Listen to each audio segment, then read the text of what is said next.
Le rôle des proches aidants, on s'en est aperçu, a toujours été nécessaire, mais dans cette dernière année, d'ailleurs, tout récemment, on a traversé le 1 an de cette COVID qui a fait son apparition chez nous au Québec.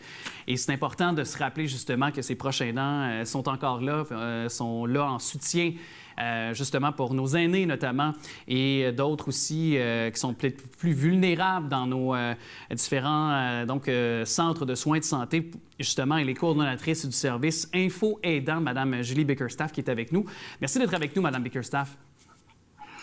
Merci à vous de l'invitation. Ça me fait très plaisir d'être avec vous.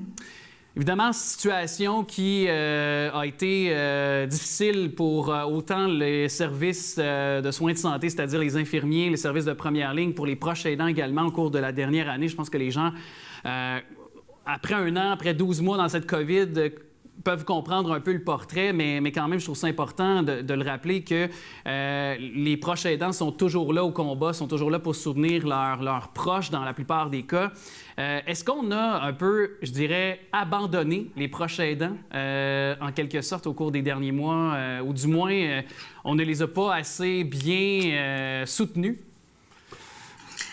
Bien, en fait, je vous dirais qu'au plus fort de la crise, au premier confinement, c'est clair que les proches aidants ont fait partie d'un des angles morts. Je pense qu'il y a eu plusieurs angles morts dans la gestion de cette crise-là, mais c'est clair que les proches aidants en ont fait partie d'un de ces angles morts-là. On n'avait pas pris la pleine mesure de leur implication.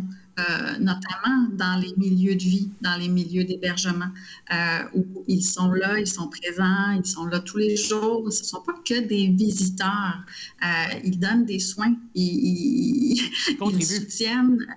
Oui, ils soutiennent le personnel soignant, ils font la toilette de leurs proches, ils font nourrir leurs proches, ils apportent un réconfort. C'est eux qui maintiennent souvent en vie les capacités des personnes qui sont en déclin. Donc, de leur couper du jour au lendemain l'accès au milieu d'hébergement, au milieu de vie où sont les personnes aînées, ça a eu un impact majeur et sur les personnes hébergés, qui ont décliné, qui se sont retrouvés sans soutien, qui se sont retrouvés dans des conditions horribles, épouvantables, mais aussi ça a eu un impact direct sur les proches aidants à qui on empêchait de rendre les soins, de prendre soin de leurs proches, de leurs personnes aimées. Ça a été déchirant, vraiment des moments déchirants pour les proches aidants. Et humainement aussi très difficile pour eux. Puis d'ailleurs, dans certains cas, même dans beaucoup trop de cas, malheureusement, il y en a qui n'ont pas pu dire un dernier au revoir à leurs parents, à leurs femmes, à leurs maris, dans beaucoup de cas, là. Oui, absolument. Des tragédies familiales, des tragédies humaines, des deuils extrêmement difficiles à faire, des deuils qui sont encore en suspens. On avait la journée de commémoration dernièrement.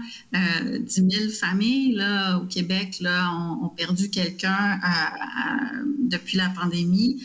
C'est 10 000 familles, donc encore plus de gens que 10 000 personnes là, qui n'ont pas pu dire au revoir, n'ont pas pu voir le corps, n'ont pas pu avoir des funérailles dignes de ce nom, où on peut avoir le réconfort de nos proches, où on peut rendre hommage, où on peut avoir cette reconnaissance-là sociale, qu'on est en deuil et où il y a des gens pour nous manifester leur sympathie. Donc, des deuils en suspens, des deuils extrêmement compliqués. Oui, puis je lisais la statistique qui est énorme, mais plus de 90 % ce sont des décès, c'est des gens âgés de 70 ans et plus là, dans la dernière année. Là, ce sont des années de 70 ans et plus. Alors, c'est là pour ajouter à ce que vous venez d'évoquer.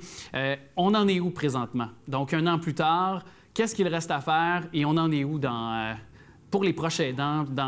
Qu'est-ce qu'il reste donc à faire pour améliorer les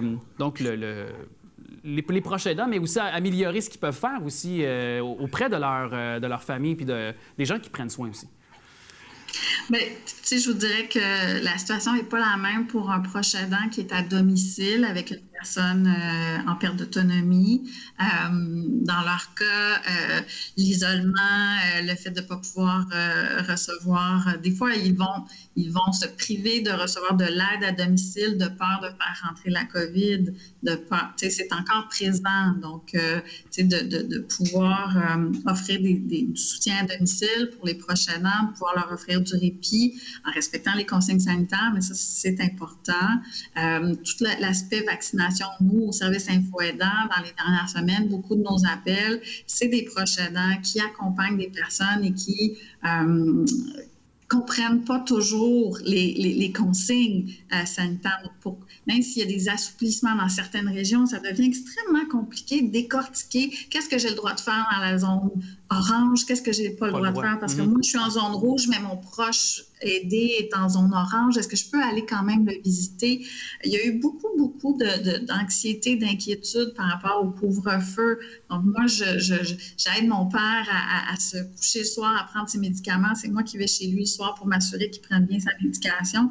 Là, le couvre-feu, est-ce que je vais me faire arrêter, même si j'ai une lettre du médecin qui dit que je suis proche aidant, est-ce que la sécurité publique va le reconnaître? Donc, il y avait beaucoup d'inquiétudes de cette nature-là parce qu'il y a tellement de couches de consignes sanitaires que le citoyen moyen a de la misère à s'y retrouver. Nous, on est des professionnels, on est là-dedans tous les jours, on décortique chacun des tableaux du ministère de la Santé, puis on décortique chacune des consignes. Et pour nous-mêmes qui avons des diplômes universitaires, c'est compliqué. Alors, imaginons le citoyen moyen. Il nous reste peu de temps, Mme Bickerstaff, mais je veux quand même qu'on prenne un 60 secondes à 90 secondes pour qu'on puisse juste repréciser ce que le service info-aidant peut faire pour aider autant les proches aidants peuvent aider la population en général pour avoir des questions, des réponses. Alors, je voudrais qu'on prenne ce moment-là pour le faire.